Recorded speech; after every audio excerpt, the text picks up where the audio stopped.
Just a little bit of bookkeeping here. Hold on 1 second. There we go. And, oh, that's why I don't do that yet.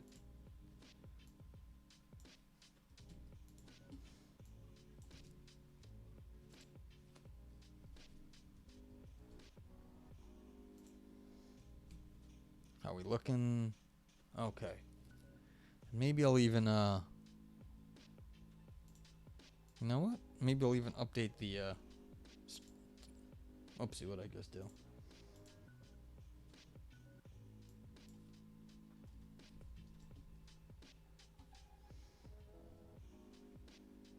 Title. Don't normally update the title, but what the heck? I'm gonna update the title this time. So, here we go. I'm gonna read this one now. Look at the Time by David Builes. Builes? Don't know. I apologize. Builes. Yeah, so we're gonna talk about time.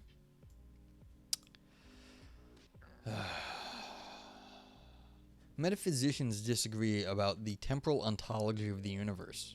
Are there any past objects? Are there any future objects? Presentists say no to both questions. Eternalists say yes to both questions. Growing block theorists say yes to the first question and no to the second. Shrinking block theorists say no to the first and yes to the second. Alright, so basically, you have to, eternalists say everything's basically fixed in time. You already got everything. So you've got what's it called? You know, you've got like, eternalists are going like this. This is all of the universe. It just is one big line. Presentists only are looking at the time slice. So like just that little bit as it moves through the universe. Growing block theorists are like the universe is like this. You grow over time. Like the arrow of time is going this way. So it's like, so the arrow of time is going that way. So this is growing block theorists. And then the shrinking block theorists are, of course, the opposite. It's like you're at this, like this is the now. So, right there. Can't see that at all.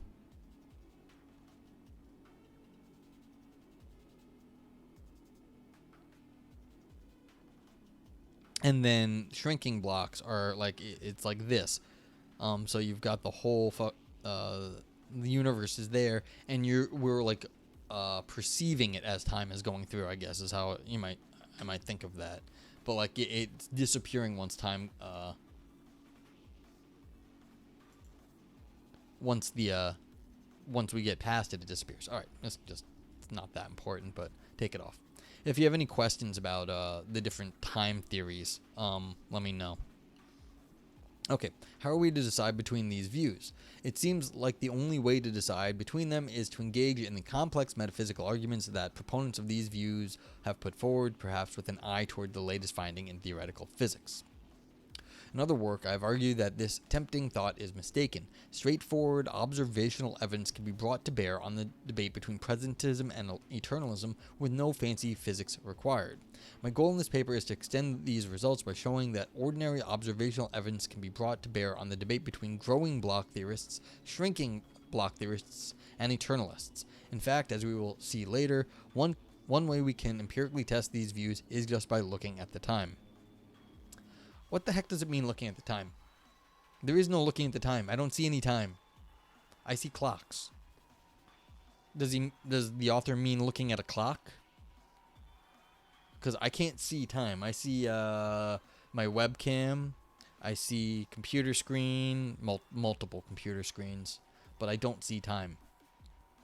So this is already getting me a little worried, because this statement right here, looking at the time, doesn't actually make sense. You can look at a clock and then read the time off the clock, but you do not look at the time. You look at the clock. Like, you could look at a clock and not like pay attention to what time it is, and then you're still looking at the clock but not know what time it is. You could do that. Like, you could be like zoned out, like looking at like the design of the clock or something. Yeah, that's easy enough. The arguments I will present below can also be seen as developments of the epistemic objection to growing block theories, according to which we cannot know that we are objectively present if the growing block theory is true. Cider 2011 puts the epistemic objection as follows. We believe that we exist in the present. Indeed, we take ourselves to know this. Well, I think it's by definition. Whatever we're doing now, we call that the present. I don't know if we claim to know this, but it's sort of a definitional thing. Wherever we are, it's always the present. It's our present, at least.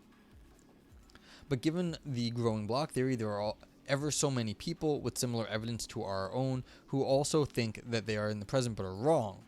They're wrong because at times when they are located do not have monadic presentness. George Washington, for example, thinks in 1776 that 1776 is present. We think here in 2011 that 2011 is present. We cannot both be right, since the property of presentness is monadic and possessed by only one moment. And our evidence is no better than Washington's. We see flowers brightly blooming in 2011, he sees flowers brightly blooming in 1776, and so on. So it's hard to believe that we're more likely to be right than Washington. Indeed, it seems like we're both wrong, since 1776 and 2011 are merely two of the infinitely many times, only one of which has presentness. The growing block theory leads to skepticism about whether we're in the present.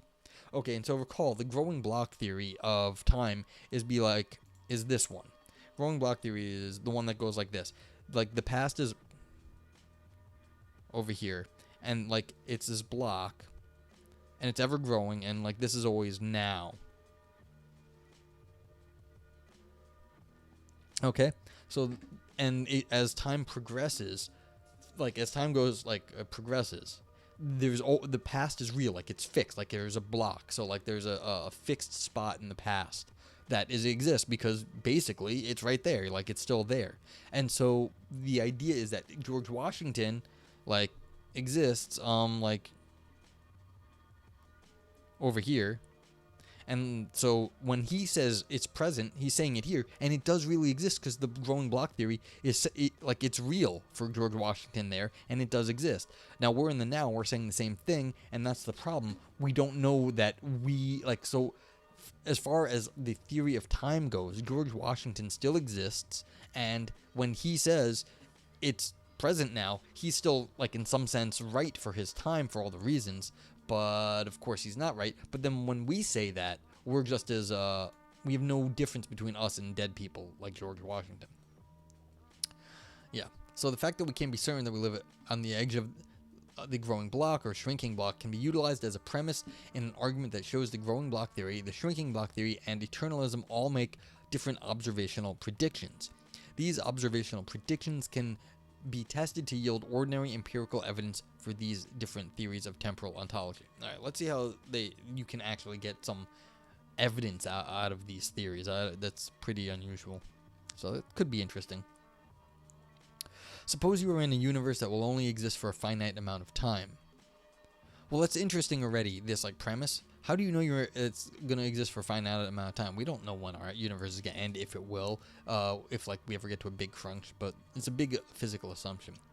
Throughout the history of the universe, there will only ever be two subjectively indistinguishable agents who will be located in two rooms that will be perfect duplicates from each other. All right, so we've got two things in our universe, and they're the same, basically, but they're in different rooms.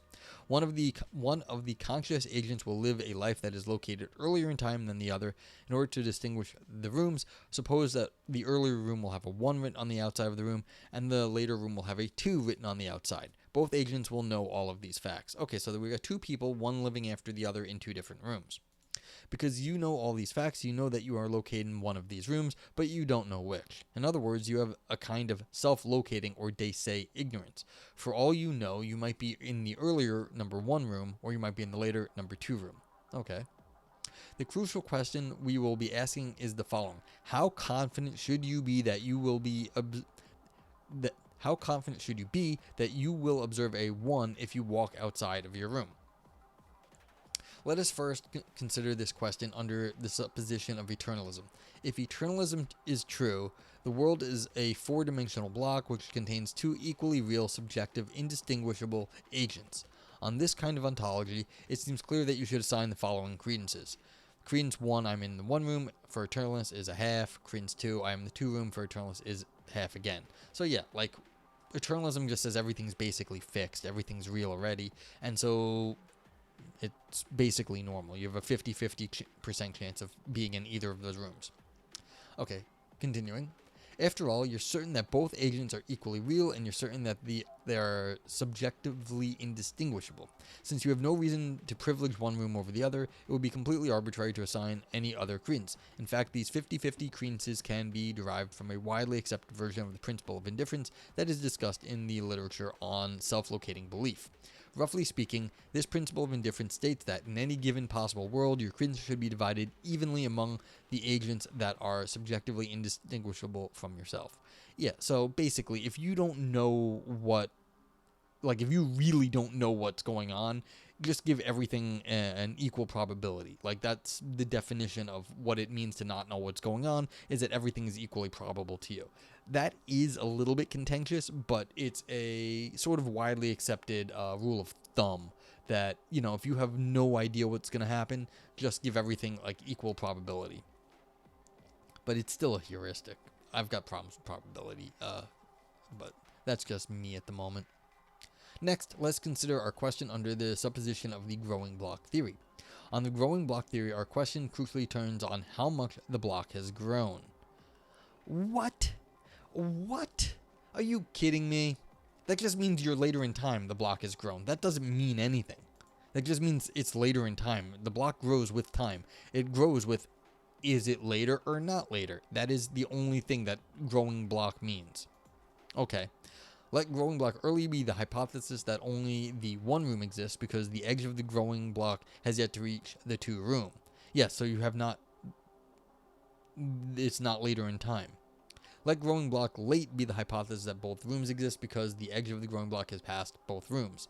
Since you know that you yourself exist, you are certain that at least one of the rooms exists, so you're certain that either growing block early or growing block late is true, given that growing block theory is true. Since the two room doesn't even exist according to growing block early, it is obvious you should assign the credences.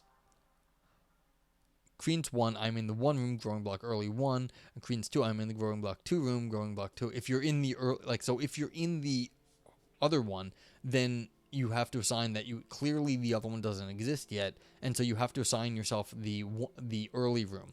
And applying the same principle of indifference from above, we also get the following credences. If you're in the one room, you get the half, because you don't know if you're in the past or in the future yet. If you are, this is okay.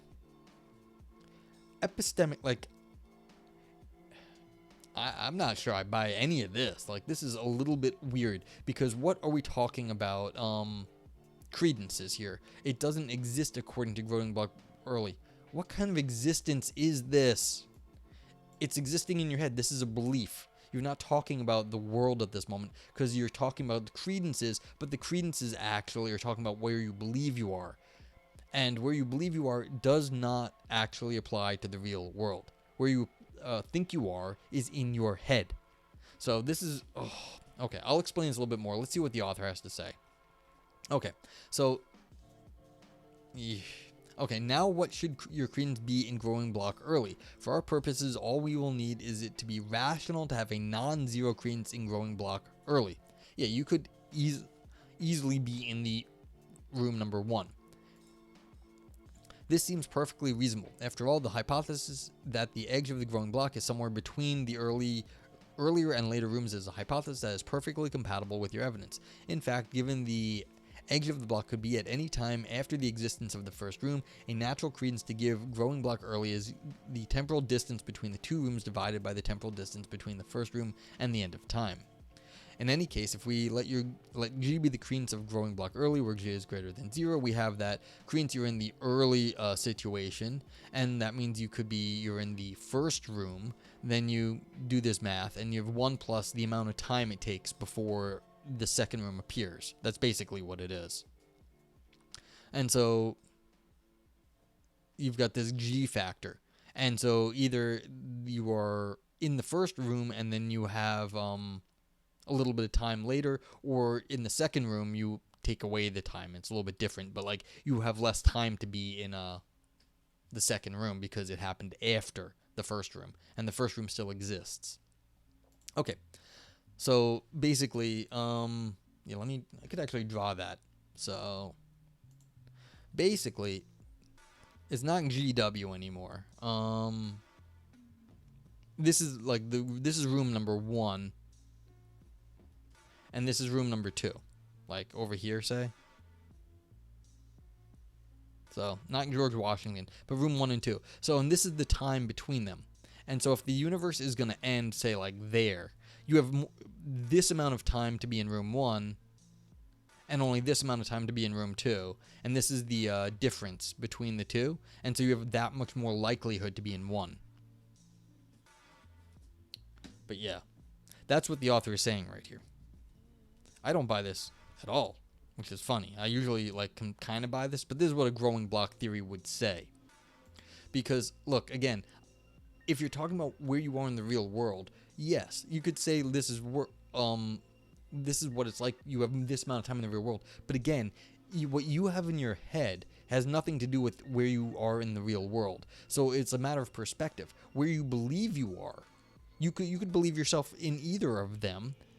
Once you're in the second one, you're not.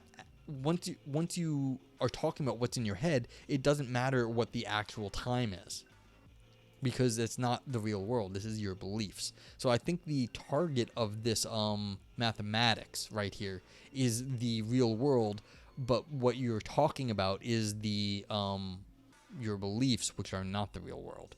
Because what are you believing in your credence does not actually, what you believe is not how the world is sometimes.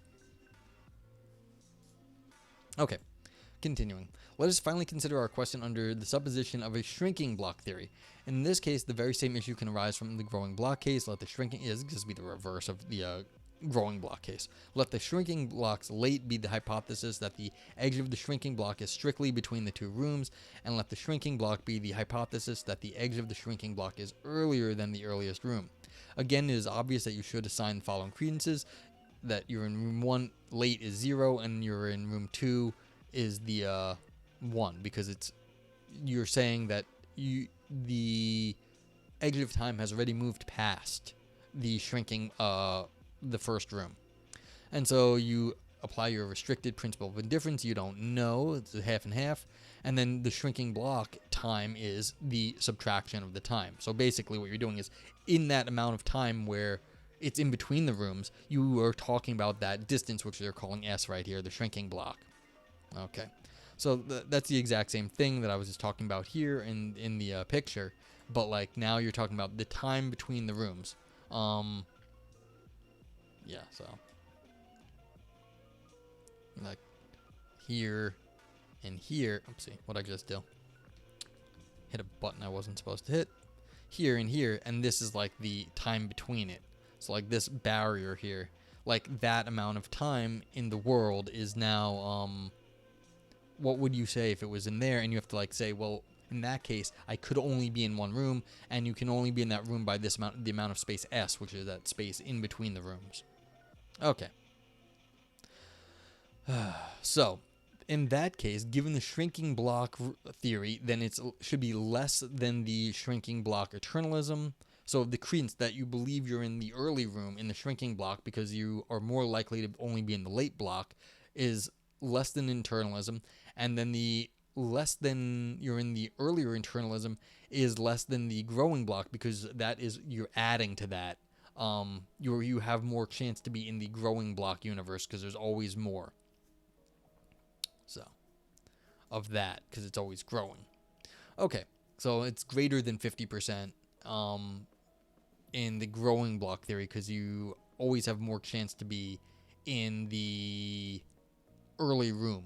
That's right. Because there's at some point there's less than 50% chance of being in the later room in the growing block because of the space between the rooms. That amount of space is giving you a little bit more time to be in room 1. Okay, so eternalism doesn't give you any reason to favor either of the hypotheses that you're in room 1 or the hypothesis that you're in room 2. You should be indifferent between both hypotheses given eternalism. However, the growing block theory should make you more confident that you are in the earlier room, and the shrinking block theory should make you more confident that you are in the later room. The reason for this is straightforward. On the growing block theory, there's a live chance that the 2 room does not even exist, so of course you can't be located in the 2 room. After all, there's a live chance that the edge of the block has not yet passed the 2 room. Similarly, on the shrinking block theory, there's a live chance that the 2 room does not even exist, which of course means that you can't be located in the early 1 room. But the weird part is, if you are in a room, that means you are in a room. And so you might say there's evidence for a room. And so the fact that there is evidence for a room does give you the idea that, well, you don't know which room it is. And so then you do have evidence that a room exists. And that would be 50% on that, which would mean you have 50%. You could apply that just the same. And so what I'm saying right here is, look, if you are in a room, say you're in your room right now, wherever you're watching this, you have evidence that that room exists. And since in this scenario, you can't tell the difference between your room being in the later time or in the earlier time, then you have evidence that the room exists in some room at some time, but you don't know which one. Now, you're not looking at the theories of the temporal universe here. You are looking at the idea that the room exists. The idea that the room exists should give you evidence that a room exists, and you can't tell which one is it, room 1 or room 2. And so I think they're looking at the wrong phenomena here, is what's going on. Anywho, let's continue. And if that didn't make sense, let me know. Having answered our original question, we can now show what we wanted to show. Suppose that you finally decide to step outside of your room and observe the number on the outside. Turns out that there is a 1 outside of your room. Conditionalizing on your evidence, your credence in growing block theory should increase, and your credence in shrinking block theory should decrease. After all, you were most confident that there would be a 1 outside of your room, given the growing block theory, and you were least confident that there would be a 1 outside of your room, given the shrinking block theory. Lastly, your credence in eternalism should increase or decrease depending on the exact values of G and S that you assigned. Congratulations, you've successfully received evidence about the temporal ontology of the universe by looking at a number written outside of a room. Well, yes, if that is, I don't think so. But yeah, you have gotten evidence of being in time, and if you at a point in time, if you know that there's 2 times and you can get evidence on when you're earlier or later than 1, you've gotten evidence on a time. The temporal ontology of the universe. No, I'm not buying this at all. It's because what you believe has nothing to do with the way the universe is. So the idea that you believe the universe is one way or the other does not matter to the universe. Okay. Most epistemologists would agree that the use of conditionalization in this argument is unproblematic. However, some philosophers have argued for non-standard ways of updating one's credences upon learning self-locating information, such as I am in the 1 room. For example, Meacham, Kozik, and Builes have defended a view called compartmentalized conditionalization, according to which learning purely self-locating information without also learning non-self-locating information should never affect one's credences in non-indexical hypotheses, such as different hypotheses in temporal ontology. However, it is important to note that this toy case can still be used by those who endorse compartmentalized conditionalization. For example, when you see a number 1 on the outside of your room, you do not eliminate any non-indexical eternalist hypotheses, but you do eliminate certain non-indexical shrinking block hypotheses. For example, you eliminate the hypothesis of shrinking block late. So, without appealing to self-locating information, observing a 1 gives you evidence for eternalism over the shrinking block theory. Similarly, if you were to see a 2 on the outside of your room, you would not eliminate any non-indexical eternalist hypothesis, but you would eliminate certain non-indexical growing block hypotheses. For example, you would eliminate growing block early. So our toy case shows that you can receive ordinary observational evidence for these views in temporal ontology irrespective of the correct epistemology of self-locating beliefs. Sure. Again, I don't think so, because these self-locating beliefs, the things that the world is telling you about where you exist in time, only tell you, I don't think they can give you information about ontology like this because they're giving you information about beliefs, not the real world. And so I find this very strange. Now, maybe I've got something wrong with how this literature is discussing this stuff, but this is one of these fiddly problems anyway. The difference between our beliefs in our head and the way the world actually is. And so I'm suspicious that this literature might be having a difficulty with these problems anyway. Okay, look at the time. This toy case establishes the in principle possibility of receiving ordinary observational evidence that is relevant to temporal ontology. While this in principle possibility is already surprising in itself, I'd like to suggest that the kind of issues involved in our toy case are in fact ubiquitous in daily life. Here is an example. Within any busy work week, many people wake up in the same room, in the same bed, at the same hour, perhaps by the same kind of alarm sound. Sometimes the days can pass by in a haze. When you wake up from a deep sleep on Thursday, you might initially not remember exactly what day it is. It might be Wednesday, it might be Thursday. You know that you will, in fact, wake up on both of these days in roughly the same kind of situation, but you are just unsure of which day is today. Just like our toy case, this is a case of self-locating or day-say ignorance. In fact, how you should reason about this ordinary case in case of self-locating ignorance is closely parallel to how you should reason about the toy case. Eternalism doesn't favor the hypothesis that today is Wednesday or the hypothesis that today is Thursday. After all, given eternalism, you're certain that there are two perfectly real time slices. It's freaking real. What kind of real is it? This is such an annoyance to me. Real time slices that you exist on Wednesday and Thursday. You're just unsure of which time slice you currently are. However, just like our toy case, the growing block theory gives you some reason to think you are the earlier Wednesday time slice, and the shrinking block theory gives you some reason to think that you are the later Thursday time slice. After all, on the growing block theory, there's a chance that your Thursday time slice does not even exist, and on the shrinking block theory, there's a chance that your Wednesday time slice does not even exist. But you exist, so if you were there, that means the day does exist. You are a self-locating evidence that the day exists. So learning that you are the Wednesday time slice should count as evidence in favor of the growing block theory against the shrinking block theory. No, your existence is evidence that whatever day it is real. Just like the idea that you're in one of these rooms gives you evidence of a room. The idea that you exist gives you evidence that whatever day it is real. Whatever your understanding of real is. See, here's the problem. I don't like their understanding of real here. If you exist, you are real. That's how we think of things. Like whatever you think of real is, you have to be real at that time. This goes back to freaking Descartes. I think, therefore I am. At the time when you say I think, therefore I am, you are putting a witness. You are putting a guarantee. You are witnessing a time slice where you exist. That is the realness.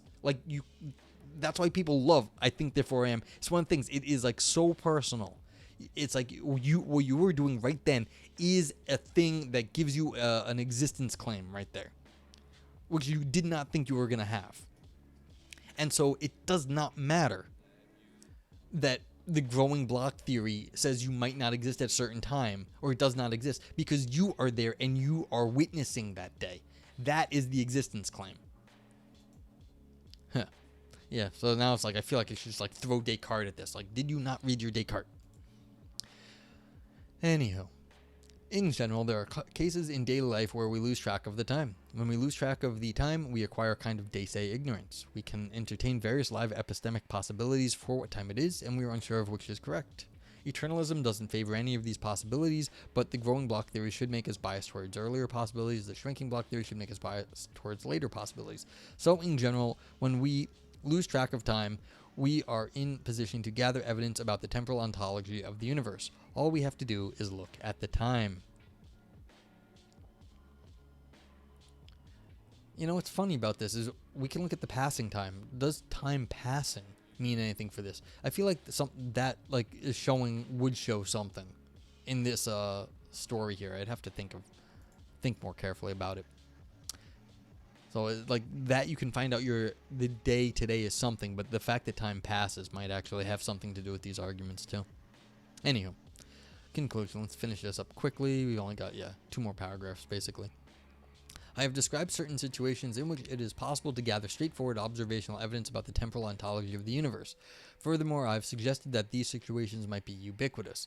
This result is not only intrinsically surprising, but it also serves as a powerful counterargument against those philosophers who are inclined to view debates in temporal ontology as somehow non-substantive. Some have suggested that debates about temporal ontology are merely verbal, or perhaps there is just no fact of the matter about the correct temporal ontology of the universe. Views of this kind have been defended in different ways by Callender, Meyer, Dorado, Savitt, Norton, and Balaguer.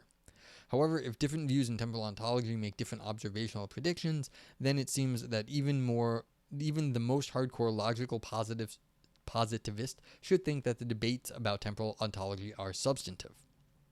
It is often thought that the epistemic objection to the growing block theory is a cause for concern. At first blush, it seems that unless the growing block theorists can know that they are objectively present, then they should abandon their theory. The arguments I have presented here open up space for an alternative perspective on the growing block theorists' epistemic situation. Rather than regarding the epistemic objection as a reductio ad absurdum of their ontological views, they can at least in principle view it as an exciting opportunity to experimentally verify their controversial ontological claims. I will leave it to the reader to decide which perspective is the more rational one to take. None. I don't know if chat has any feeling on what the right theory of time is. I'm trying to think of, do I care about any of these theories more than the others? Do I think everything in the past exists? That's the growing block, but nothing in the future exists. That's growing block theory. Do I think the future is real and the past is gone? Like it's been destroyed or something? That's a shrinking block. Does everything exist, or is it just presentism? Only this exists right now. I have some sort of weird view. I think I have some weird view where there is like most of the time, like on the like arrow of time like this, like oopsie, what did I just do that for again? I have to not do that. Like this is the arrow of time, and like a lot of times people are like, well, we have this very thin time slice, and this is the now. I'm starting to think, I think last time I thought about this, is that I'm kind of hazy. I'm thinking the now is like really thick. Like, there's more to the now. Like, there's a little bit of time backwards and forwards that we have. And like, so the now is kind of like this thicker thing. So like, there is no, like, minuscule time slice that is the now. But, yeah. So, sort of a fat time, you know. Time's like thick, you know, thick time. So, okay. Now, these things annoy me, but like they're not bad philosophy. Like this is a decent philosophy paper. This is the sort of thing that people in like this area are gonna like because you know it's a pretty straightforward argument about the toy case here that they gave about this stuff is you know, this is nice to wrap your head around. You can just, you know, think about these examples, do the somewhat like straightforward probabilistic reasoning on this, and get some sort of evidence out of it. Now, my beef is I don't think this evidence is evident. The right kind of evidence is what you're getting. I think you're getting the wrong kind of evidence. Like you think you are getting existent evidence about the ontology of the universe. I think you're getting evidence about the existence of the universe itself, not the time. Like you exist and the universe is real. And so we've got a disconnect between what my sense of real is and what your sense of real is, or the author's sense of real is, because my sense of real is giving me evidence that this, like whatever I have now, this is the real. But the author is sort of saying, no, you're getting evidence about what kind of ontology the evidence is by being at a certain point in time. I think that's very, very suspicious, especially the claim that the universe is of finite size and so you can make division of like time spaces between it. Who knows about the that's a very weird claim because we have no idea about like the actual age of the universe. And so if the universe is something more like infinite time, then there is no difference between any of these mathematics. It's all going to be infinite on one side or the other, and that'll just all, like, wherever you pick, it's just as equally likely because they're all the same nothing in, like, the face of infinite time. So that would put you all back into the 50% thing. All right, Chad, have any questions about this? I'll probably do another short paper after this one. If anyone has any